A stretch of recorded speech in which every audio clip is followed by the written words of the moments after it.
કોને કેટલી બેઠક મળી શકે છે સટ્ટા બજારનું આ લેટેસ્ટ ચાર્ટ અમારી પાસે છે, જેમાં ટોચની ઉપર જે નામ છે ફલોદી સટ્ટા બજાર. એવું કહેવાય છે કે ફલોદી સટ્ટા બજારના આંકડાની આસપાસ જ ક્યાંક પરિણામ આવતું હોય છે અને એ એવું કહે છે ફલોદી સટ્ટા બજાર કે ભાજપને 209 બેઠક મળી શકે છે, જ્યારે એનડીએને 253 બેઠક મળી શકે છે, જ્યારે કોંગ્રેસને 117 બેઠક અને ઇન્ડિયા બ્લોકને 246 બેઠક મળી શકે છે.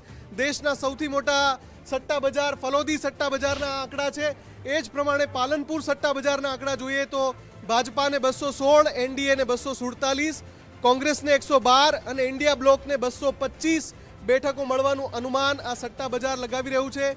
બેલગામ સટ્ટા બજારની હમણાં આપણે વાત કરી, ભાજપાને 223, એનડીએને 265, કોંગ્રેસને 120, ઇન્ડિયા બ્લોકને 230 બેઠકો મળવાનું અનુમાન કરાયું છે. એટલે કે આ જેટલા પણ આંકડા જોઈએ છે, કોઈ એક ગઠબંધન 300ની નજીક નથી દેખાઈ રહ્યું. બંને લગોલગ દેખાઈ રહ્યા છે આમાં. હા, ચોક્કસથી એનડીએ આમાં એજ ઉપર છે, આગળ છે, પરંતુ કોઈ એક ગઠબંધનને 300 કે એનાથી વધારે બેઠક દેશના એક પણ સટ્ટા બજારના આંકડામાં નથી જોવા મળી રહ્યું. કોલકાતા સટ્ટા બજાર 218 ભાજપાને, એનડીએને 261, કોંગ્રેસને 128, ઇન્ડિયા બ્લોકને 228 બેઠક.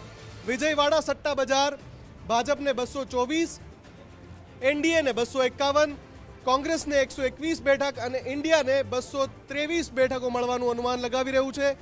જ્યારે ઇન્દોર સરાફ સટ્ટા બજાર છે, ભાજપાને 260 બેઠક, એનડીએને 283 બેઠક.